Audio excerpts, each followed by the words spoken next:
अगले दिन कोर्ट में अभिराम, आपती और आदर्शनी के अलावा डॉक्टर अपूर्वा और एक और डॉक्टर मौजूद थी। तो वही अरविंद और आरती के अलावा आज अथर्व और अविनाश भी आए थे अदालत में। अविनाश देखना चाहते थे कि आखिर अरविंद, आरती और आलेख किस हद तक जाते हैं। तो वही अथर्व इसलिए आया था, कुछ बात ऊपर नीचे होगी तो वह अपनी मॉम और आपती दीदी का साथ देगा। अविनाश और अथर्व आने वाले हैं आज, ये बात आरती नहीं जानती थी। अविनाश और अथर्व को अदालत में देखकर आरती के चेहरे पर तनाव बढ़ गया, पर अरविंद ने उसे शांत रहने का इशारा किया। आलेख को लाकर कटघरे में खड़ा कर दिया और जज साहब के आते ही कोर्ट की कार्यवाही शुरू हो गई। जज साहब, केस आगे बढ़े उससे पहले मैं कुछ बातों को आपके सामने स्पष्ट करना चाहता हूँ। आलेख के वकील ने बात की शुरुआत की।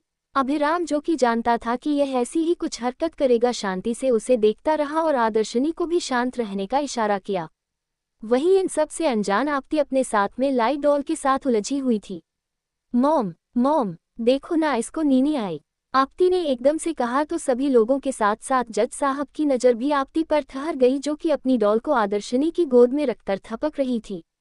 उसकी मासूमियत देख जज साहब के चेहरे पर भी मुस्कुराहट आ गई। जज साहब, ये सब ड्रामा है जो कि ये माँ बेटी अक्सर करते हैं बड़े और रसूखदार लोगों को फंसाने के लिए, आलेख का वकील बोला। तो जज साहब के चेहरे पर कठोरता आ गई। जो भी कहना चाहते हैं आप साफ साफ कहिए, जज साहब ने कहा। जज साहब, मैं यही कहना चाहता हूं कि आदर्शनी जिसने की यह केस किया है उसका ना ही तो चरित्र साफ है और ना ही उसका व्यवहार, फिर कैसे उनकी किसी भी बात पर विश्वास किया जा सकता है, जबकि उनकी बेटी आपती कुछ भी बताने की हालत में नहीं है। आपने खुद ही कहा और खुद ही समझा है आपती की मानसिक हालात को, आलेख का वकील बोला। जज साहब, मैंने पहले भी आपसे कहा था, किसी का चरित्र ये बात साबित नहीं कर सकता कि उसके साथ गलत हुआ है या सही हुआ है। यहाँ पर बार बार आदर्शनी जी के चरित्र को लेकर क्यों बात उछाली जा रही है, मुझे ये समझ में नहीं आ रहा। इसलिए क्योंकि उनके चरित्र का बहुत ही गहरा संबंध है इस केस से भी और सच्चाई से भी, आलेख का वकील बोला। कैसा नाता है, जज साहब ने कहा। जज साहब, सालों पहले क्या हुआ कोई नहीं जानता। आदर्शनी इस शहर की नहीं है। वो यहाँ आए और फिर अचानक से उन्होंने एक घर लिया और वह यहाँ पर आकर रहने लगी, जबकि वह पहले किसी दूसरे शहर में थी। जहाँ पर मैंने पता किया है तो इनके माँ बाप, इनके भाई भाभी सब जीवित हैं, पर किसी ने भी इन्हें अपना नहीं माना। हर किसी ने इनसे कोई भी संबंध होना साफ तौर पर नकार दिया।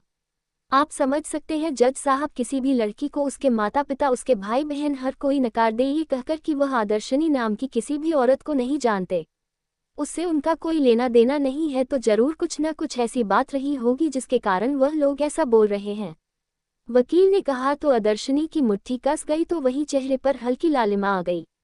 जज साहब, ये बेवजह ही आदर्शनी जी के चरित्र पर कीचड़ उछालना की कोशिश कर रहे हैं, जबकि यहाँ पर केस आलेख के ऊपर है और जिसमें विक्टिम आपती है। यहाँ पर आदर्शनी जी के अतीत का या उनके परिवार का कोई भी लेना देना नहीं है। तो मैं आपसे गुजारिश करूंगा कि इस बात को यही खत्म करने के लिए आप इन्हें कहें, अभिराम ने कहा। नहीं, इस बात को बिल्कुल भी आप नहीं रोक सकते, क्योंकि जरूरी है इस बात का यहाँ कहना। वकील ने अभिराम को देखा तो उसके चेहरे पर गुस्सा आ गया। जज साहब, अगर कोई लेना देना नहीं होता तो मैं हरगिज नहीं कहता, पर जज साहब, हमारे समाज में, हमारे कल्चर में ये कहना है कि संतान कैसी होगी, उसका चरित्र कैसा होगा, ये बहुत कुछ उसके माता पिता के चरित्र और आचार व्यवहार पर निर्भर करता है। तो यहाँ बस मैं वही कहना चाहता हूँ और वही पक्ष सामने रखना चाहता हूँ। मेरी आपसे विनती है कि मुझे मेरी बात कहने की अनुमति दे, डिफेंस लॉयर बोला। जज साहब, उस बात से भी ज्यादा जरूरी यह बात है कि जो आपने पिछली हियरिंग में ऑर्डर दिए थे आलेख के डीएनए टेस्ट की, तो वह टेस्ट रिपोर्ट आ गई है और मैं चाहूंगा कि कोई भी कार्यवाही आगे बढ़ने से पहले वह डीएनए टेस्ट रिपोर्ट देखी जाए, ताकि कम से कम एक चीज तो क्लियर हो। अन्यथा डिफेंस लॉयर तो ना जाने बात को कहां से कहां ले जाना चाह रहे हैं, अभिराम ने कहा। ठीक है, रिपोर्ट दिखाए। जज साहब के ऑर्डर आए। पर जज साहब, अभी मेरी बात खत्म नहीं हुई है, डिफेंस लॉयर ने कहा। एक बार रिपोर्ट देख ले, उसके बाद आप अपनी बात भी कंटिन्यू कर सकते हैं, जज साहब बोले। तो अभिराम ने गहरी सांस ली। जज साहब, ये रिपोर्ट 2 जगह हुई है, एक डॉक्टर अपूर्वा के अस्पताल में, और उनकी रिपोर्ट पर डाउट किया जा सकता था, इसलिए एक रिपोर्ट मुंबई से भी करवाई गई है और ये दोनों ही कॉपी यहाँ पर मौजूद है। साथ ही साथ मैंने यहाँ पर डॉक्टर्स को भी बुलाया है जिनकी देखरेख में ये सारी रिपोर्ट हुई थी, डॉक्टर अपूर्वा और डॉक्टर अर्चना। डॉक्टर अपूर्वा ने इस टेस्ट को अपनी निगरानी में यही करवाया है और डॉक्टर अर्चना ने मुंबई में। उद्धरण चिन्ह। लेकिन जज साहब, डिफेंस लॉयर फिर से बीच में बोल पड़े, आप चाहे तो इन दोनों डॉक्टर्स से भी बात कर सकते हैं। आपको बेहतर तरीके से ये लोग समझा पाएंगे आपती की कंडीशन भी और साथ ही साथ इस रिपोर्ट के बारे में भी, अभिराम ने कहा और रिपोर्ट असिस्टेंट को दे दी जिसने रिपोर्ट जज साहब तक पहुंचा दी। जज साहब ने रिपोर्ट पढ़ी और आलेख के साथ साथ आपती को देखा। आलेख के चेहरे पर गुस्से के भाव थे और नज़र झुकी हुई थी, तो वही अरविंद और आरती के चेहरे पर भी टेंशन थी, क्योंकि वह लोग जानते थे कि रिपोर्ट में आखिर क्या निकलेगा। तो जज साहब, आपने रिपोर्ट देख ली और रिपोर्ट से यह बात स्पष्ट हो गई है कि आपती की प्रेगनेंसी की वजह आलेख ही है और होने वाले बच्चे का पिता भी आलेख है। अभिराम ने जैसे ही कहा, आलेख की पकड़ कटघरे पर कस गई। अरविंद के माथे पर पसीना आ गया और अविनाश की आंखों में हल्की सी नमी उतर आई। उन्होंने अथर्व की तरफ देखा तो अथर्व ने उनकी हथेली थाम ली। बस पापा, आज मजबूत रहना है। अभी आपने तो सिर्फ एक बार सामना किया है, मॉम तो हर पल हर लिम्हा इन सब बातों का सामना करती आई है। अथर्व बोला तो अविनाश ने गर्दन हिला दी। इन दोनों रिपोर्ट्स को देखने से यह बात एकदम स्पष्ट हो गई है कि आपती की प्रेगनेंसी की वजह आलेख ही है। आपती के गर्भ में पलने वाला शिशु आलेख का है। अब वो इस बात को स्वीकार करे या न करे कोई फर्क नहीं पड़ता। जज साहब बोले, जज साहब, मैं ये बात मानने को तैयार हूँ कि आपती की प्रेगनेंसी का कारण है आलेख है और आलेख भी ये बात स्वीकार कर रहे हैं। वकील बोला तो अभिराम की आंखें छोटी हो गई। लेकिन जज साहब, ये जो कुछ भी हुआ है यहाँ पर, उसमें आपती पर कोई जबरदस्ती नहीं हुई है, कोई रेप नहीं हुआ है। यही बात तो मैं जब से समझाने की कोशिश कर रहा था। आलेख की पोल खुलते ही उसके वकील ने तुरंत पांसा पलटा और अगला दांव खेल दिया। अगर आपको इन रिपोर्ट के बारे में कोई डाउट है या आप डॉक्टर से कुछ बात करना चाहते हैं तो कर सकते हैं। अभिराम बोला, डॉक्टर की काबिलियत पर सवाल उठाऊं, इतनी काबिलियत मेरे अंदर नहीं है। और फिर यहाँ बात एक डॉक्टर और एक अस्पताल की नहीं है।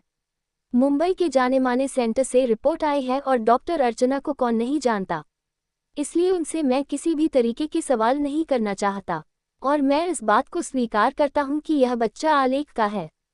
यहाँ तक कि आलेख भी इस बात को स्वीकार करने ही वाले थे आज अदालत में कि यह बच्चा उनका ही है। वकील बोल, अभिराम समझ नहीं पा रहा था कि क्या कर रहे हैं वो लोग, पर सिर्फ ये बच्चा उनका होने से यह बात साबित नहीं हो जाती कि उन्होंने आपती का रेप किया, उसके साथ जबरदस्ती की। यहाँ पर मैं कुछ बातें आपके सामने स्पष्ट करना चाहता हूँ जज साहब, और वही मैं तब से करने की कोशिश कर रहा था, पर वकील साहब मुझे बोलने ही नहीं दे रहे हैं। आलेख के वकील ने कहा, जज साहब, केस आईने की तरह साफ हो चुका है। आपती की जैसी मानसिक हालत है उसमें जैसे सहमति की कोई गुंजाइश नहीं है।